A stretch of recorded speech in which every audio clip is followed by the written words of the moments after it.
Bonjour à toutes et à tous, c'est Rari. Aujourd'hui on se retrouve pour une nouvelle vidéo par rapport à la Coupe du Monde 2022.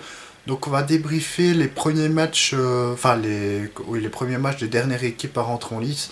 Donc notamment le Portugal et le Brésil comme grands favoris de cette compétition. On va d'abord débriefer le match de la Suisse contre le Cameroun. Finalement c'était un match un peu plus équilibrant en première mi-temps. Même si le Cameroun a même légèrement dominé dans cette première mi-temps, après la Suisse a dominé la deuxième période et a marqué assez tôt dans cette deuxième période. Et ensuite la Suisse a déroulé, le Cameroun était un peu juste physiquement et ça s'est ressenti, donc 1-0 score final. Sinon il n'y a pas de d'autres choses à dire par rapport à ça.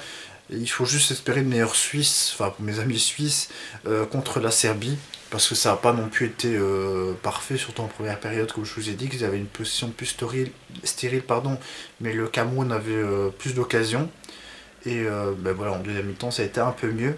Et aussi le but d'Embolo, qui est né à Yaoundé au Cameroun, la capitale du Cameroun, et qui jouait donc contre le pays auquel il est né. Donc c'est vrai que c'était pas mal d'émotion ce but. Et nous en tant que, personnellement en tant que supporter neutre, ça s'est ressenti qu'il y avait de l'émotion.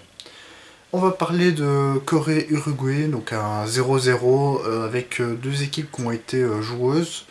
Pas trop de choses à dire par rapport à ce match parce que, en fait, il y a eu des équipes joueuses, mais il n'y a pas eu de tir cadré pendant tout le match. Donc ça, c'est vraiment inquiétant, surtout pour l'Uruguay, que certaines personnes voyaient bien dans cette Coupe du Monde. Franchement, j'ai vraiment été déçu de ces deux équipes, même si elles ont voulu jouer et gagner. Aussi, un petit fait marquant, c'est qu'il n'y a eu qu'une minute de temps complémentaire avant la mi-temps. Donc c'est-à-dire qu'en fait ça a beaucoup joué et qu'il y a eu peu d'interruptions, donc ça c'était plutôt cool. C'était vraiment cool à suivre, c'est juste qu'il n'y a pas eu de tir cadré dans le dernier geste, ça posait vraiment problème. Et pour ces équipes, pour la Corée on a Sol en attaque, mais surtout pour l'Uruguay, l'armada offensive qu'il y a, en la personne de Suarez, Darwin Nunez, Cavani qui est rentré, même j'ai un trou, le joueur de Manchester United qui joue pas beaucoup, qui joue aussi. Enfin, je veux dire, il y a pas mal d'attaquants, de bons attaquants, même Valverde qui a aussi tapé le montant de la barre transversale avec une frappe de loin, mais oui, sinon, c'est vraiment décevant par rapport au tir. Portugal-Ghana, on a failli voir une surprise, et finalement, le Portugal l'a quand même emporté 3-2. Franchement, une très bonne équipe du Ghana, surtout en deuxième mi-temps, parce qu'en premier temps, c'était vraiment très très défensif. Euh, la deuxième mi-temps, avant qu'il y ait les buts, le Portugal, il faisait un faux rythme, il faisait des fautes. C'était vraiment pas beau à voir jouer. Franchement, je suis assez déçu de ce Portugal. Le Ghana m'a bien plu, et je pense que contre la Corée et contre l'Uruguay, je pense vraiment qu'ils peuvent prendre des points.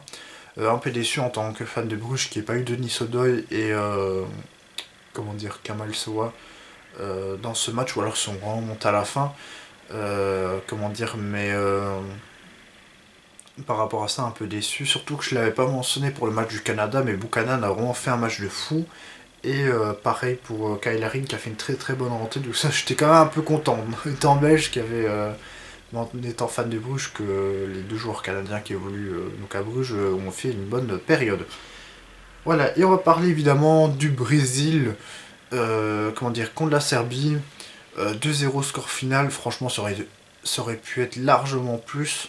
Le Brésil qui a vraiment déroulé. Enfin, en première mi-temps, la Serbie a quand même eu quelques occasions. Et le Brésil a manqué de tranchant dans le dernier tiers. Mais en deuxième mi-temps, ils ont déroulé deux buts de Richarlison. Le deuxième but, il est tout simplement magnifique, que ce soit le but en lui-même, je pense que vous avez vu, mais la place de Vinicius aussi de l'extérieur du pied. Franchement, dans cette action, tout est magnifique. Euh, comment dire C'est. Il n'y a rien d'autre à dire. Sinon, le petit bémol pour le Brésil, c'est la blessure de Neymar. Après, franchement, de ce qu'on a vu aujourd'hui, sincèrement, Neymar n'est pas aussi essentiel qu'en 2014 ou en 2018 parce qu'on a vraiment des attaquants de classe mondiale. Franchement, on a même vu, comment dire, enfin tous les attaquants sont montés, mais je veux dire, même Gabriel Jesus et Martinelli, les deux joueurs d'Arsenal qui sont montés à la fin, ils ont vraiment fait du bien aussi. Rodrigo, hein, du Real, hein, qui a remplacé Vinicius, il me semble. Oui, non, franchement, c'était vraiment complet comme équipe à avoir joué. Et ici, bon, c'était qu'on l'a servi, mais je pense que Neymar en milieu de terrain, c'est bien. Mais contre des équipes un peu plus fortes, c'est peut-être mieux de densifier le milieu de terrain avec un peu plus de physique. Et Fred est le bon joueur pour ça, il me semble. Sinon, la défense a fait un bon match aussi du côté du Brésil. Et Casemiro, évidemment, qui est essentiel, qui a même mis une barre transversale. D'ailleurs, le Brésil, je crois qu'ils ont mis deux fois le poteau minimum. Ouais, non, franchement, c'était magnifique à voir.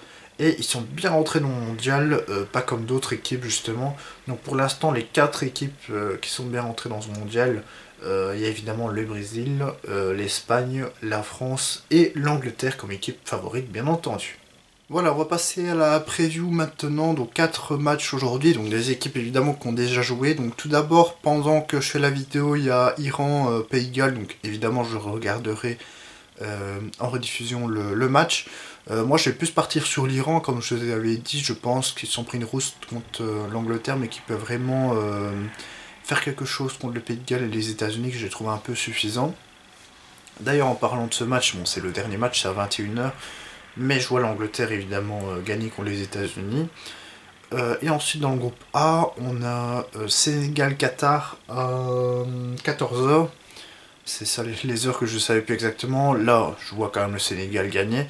Et Équateur, Pays-Bas. Ça va pas être facile, je pense, pour les Pays-Bas, mais je les vois quand même gagner. Comment dire, par rapport à cette équipe d'Équateur qui a été séduisante lors du premier match, mais après, c'était que contre le Qatar, qui est une des équipes les plus faibles. On l'a vu avec le Costa Rica aussi, que. Comment dire, c'est vrai que c'est le seul match pour l'instant que j'ai pas vu, mais c'était pas ouf le niveau, enfin surtout déjà ils sont pris 7-0. J'ai quand même envie de les voir contre. C'est pas l'Allemagne vu que c'est Espagne-Allemagne, c'est bah, le Japon évidemment. Contre le Japon, surtout plus le Japon que j'ai envie de voir, mais comment dire, pour voir vraiment s'ils sont catastrophiques à ce point, ou alors si l'Espagne a vraiment fait une haute. Enfin une prestation qui a été très bien. Voilà, ben j'espère que cette vidéo vous aura plu. Et moi je vous dis salut!